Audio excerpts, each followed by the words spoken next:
मैं Vinod Kumar Singh TS college Hisua Nawada Magadh विश्वविद्यालय बिहार की ओर से कल की चर्चा जो हम लोग हिंदी विभाग में कर रहे थे, आपको याद होगा कि कृष्ण काव्य के अंतर्गत लंबी चर्चा हुई है। उस चर्चा में आज का विषय जो हम लोग तय किए हैं, आज जो हम लोग बात करना चाहते हैं, उसका विशेष जो बुनियादी अवसर अगर हम देखें तो उसका मेन जो मकसद होता है, मुख्य उद्देश्य जो है वो ये है कि कैसे सगुण में निर्गुण का समावेश है और फिर निर्गुण को सगुण से ऊपर नहीं बनाया जाए। ये सगुण काव्य धाराओं का एक मकसद रहा है। उस पर आप कृष्ण काव्य में उद्धव संदेश के अंतर्गत पाते हैं। उद्धव संदेश जिसे हम सूर के साहित्य में देखेंगे कि भ्रमर गीत के नाम से जाने जाते हैं। हम उसको किस नाम से जानते हैं? तो भ्रमर गीत के नाम से। भ्रमर गीत जैसे कहेंगे कि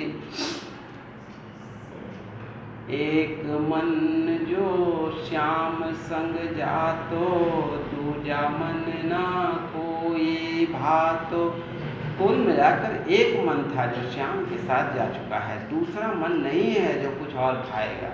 खत्म हो गया सब कुछ। कुल मिलाकर कहने का अर्थ ये है कि सगुण काव्य के आगे, सगुण की धारा के आगे निर्गुण का कोई लेना देना नहीं, कोई मकसद नहीं है। लेकिन उद्धव निर्गुण के प्रचारक हैं। आप देखेंगे कि उद्धव संदेश में जब कृष्ण को मथुरा में बैठे हुए रात के अंधेरे में गोकुल की याद आती है। गोकुल में कृष्ण तय करते हैं कि मैया कैसी होगी, नंद बाबा कैसे होंगे, तो बहुत तेज तेज चीखने और चिल्लाने लगते हैं। उद्धव बगल के कमरे से आते हैं और आने के बाद कहते हैं कि क्या हुआ? तो मुझे आज मैया की याद है, आज मुझे गोपियाँ, ग्वाले, गैयाँ और वो रास्ते, वो पगडंडियाँ सब याद आ रहे हैं। उद्धव कहते हैं कि नहीं, कर्म ही पूजा है और आपका कर्म है राज्य की रक्षा, मथुरा की रक्षा करना। तो मथुरा आपका है और आप इसकी रक्षा करें। हाँ, आपके संदेश के साथ मैं कल जरूर गोकुल जाऊंगा और वृंदावन जाकर और आपका संदेश वहाँ प्रसारित करूँगा। वहाँ जाते हैं और वहाँ जब कहते हैं कि देखिए जी, आप लोग क्यों उस कान्हा को याद करते हैं? भूल जाइए, वो कान्हा अब आपके नहीं है, तो सब खत्म हो गया। अब वो राजा हैं, बहुत बड़े राजा हैं, उनका राज्य है, सब कुछ चल रहा है। कान्हा अब आपके लिए नहीं है। बहुत नाराज़गी के साथ कहते हैं कि आप भ्रमर हैं, भौरे हैं, जो काले रंग का भौरा, उनको सांवले रंग के थे उद्धव, आप जानते हैं। उन कालेपन के कारण ही गोपियों ने उन्हें भौरा का संदेश बनाया कि आप संदेश वाहक हैं भौरा की तरह। उन भौरों की तरह है काले रंग में, जो कि समाज को गलत तरीके से डील करते हैं, गलत तरीका बताते हैं।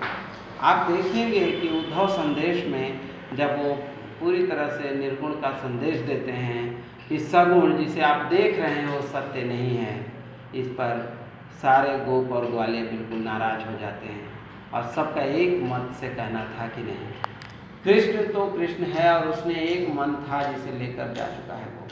तभी सूरदास की एक पंक्ति है, उसमें आप देखेंगे कि वो कहते हैं कि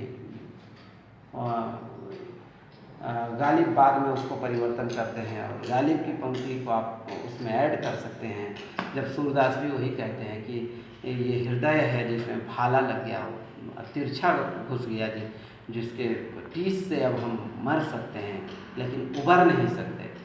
गालिब की पंक्ति थी ना वो कि वो खलीस कहाँ से होती जो दिल के पार होता। अगर वो दिल के पार ही हो जाता तो फिर ये खलीस, ये दर्द कहाँ होता। तो ये दर्द ही है जो दिल के पार नहीं किया, तो दर्द बना हुआ है। तकिए के सिलवटों से एहसास हो रहा है, तोड़ा है दम किसी ने करवट बदल बदल के। सूरदास की पंक्ति भी ऐसी ही है। कहते हैं कि बड़ी बड़ी आँखें राधा की वो खत्म हो गई, उसमें सिकुड़न आ गई और पलकें बिल्कुल नम हो गई। राधा की साड़ी नहीं चेंज हो रही है, क्योंकि उसमें कृष्ण के पसीने की गंध है, तो राधा उसको चेंज माने कि परिवर्तन नहीं करना चाहती, उसी वस्त्र में जीना चाहती है। कहा जाता है कि हवा तेज चलने से राधा यहाँ से यहाँ आ सकती है, हिल जाती है, क्यों? इसका रीज़न केवल एक है, एक कारण केवल एक ही है कि राधा बिल्कुल कमज़ोर हो गई है। कहा जाता है, सूरदास कहते हैं कि डोर भांति हो ये जब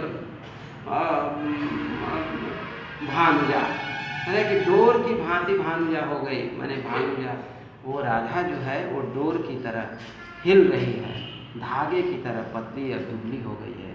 ये केवल कृष्ण के लिए हो रहा है सब कुछ। ये जो कृष्ण रूपी संदेश है जिसके को लेकर उद्धव गए और अंत में उद्धव को कहना पड़ा कि नहीं ठीक है, मैं कृष्ण को संदेश दे दूंगा और मुझे मालूम है कि आप लोग को समझाना कठिन है, आप नहीं समझेंगे, तो ये समझने को बचा ही नहीं है अब कुछ भी।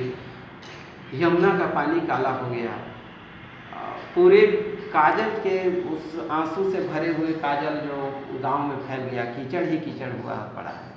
ये विरह है, इसको आप नहीं हटा सकते और आप लौट जाएं, क्योंकि आप तो भ्रमर हैं, आप उस भौरे की भांति हैं जो काले रंग का है, उसका काम ही है तो अनावश्यक संदेश देना। इन संदेशों से कोई फ़ायदा नहीं है, आप लौट जाएं और कृष्ण को कह दें कि हम सब ठीक हैं, उनकी कोई आवश्यकता नहीं, वो कर्म करें, वो तो छलिया है जो सबको छल कर भाग गया, राधा को छोड़ दिया। तो ऐसे लोगों के बारे में विशेष क्या कहना, आप जाकर उनको कहें कि वो जैसे हैं वैसे ठीक हैं, उनके विषय में ज़्यादा चर्चा या ज़्यादा जानने की ज़रूरत नहीं है। और यहाँ संदेश न भेजवाएं, संदेश यहाँ नहीं चलते। आप जानते हैं प्रेम में संदेश या उपदेश नहीं चलते, प्रेम तो प्रेम है। मीरा को कहना पड़ा, आप सूरदास के ही शब्दों में देखें तो है ना कि ऐसी लागी लगन मीरा हो गई मगन, वही सबकी प्रेम है, वही संदेश है। उद्धव का संदेश कुल मिलाकर यही था कि सगुण कुछ नहीं है, जो दिख रहा है वो सत्य नहीं है, निर्गुण अर्थात वह गुण जो नहीं दिख रहा है वही गुण है। अब बाकी तो सब केवल छलावा है, कोई दिखावा है, लेकिन यह बात सिद्ध नहीं हो सकी। सूरदास आखिरकार सगुण को ऊपर लाते हैं, सगुण को जीत दिलाते हैं, निर्गुण के आगे सगुण हार जाता है, और सगुण के आगे निर्गुण हार जाता है। ये सूरदास की खासियत है और उनकी उपलब्धि भी ये बड़ी उपलब्धि है। और उसी उपलब्धि में सूरदास कृष्ण काव्य में एक बड़े महारथी कवि के रूप में उभर कर सामने आए। पुष्टि मार्ग में उनका विशेष अवसर रहा। आप देखेंगे कि वल्लभाचार्य ने सूरदास को स्पेशली कहा था कि मैंने मुख्य रूप से कहा था कि आप कीर्तन भजन करें, क्या ये सब गाते हैं श्रृंगारी रचनाएं। इस पर विशेष बातचीत में इतना ही। उद्धव का संदेश विफल रहा और सगुण उस पर जीत अर्जित किया, निर्गुण सफल नहीं हुआ और अंतुगत्वा कृष्ण को मथुरा से लौटकर वृंदावन जाने का निर्णय लेना पड़ा। बाद में वो गए नहीं गए, सूरदास की कविता नहीं चली, उसके बाद कविता साहित्य समाप्त हुआ वहाँ।